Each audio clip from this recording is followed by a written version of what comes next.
Я Юсуф, сын Якуба, сына Исхака, сына Ибрагима Халиля. О, горе! Горе мне!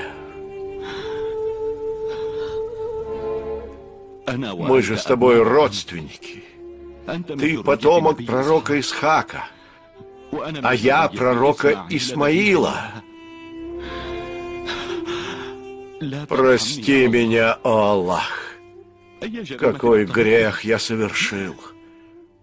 Мне было предначертано оказаться в Египте и быть здесь проданным в рабство.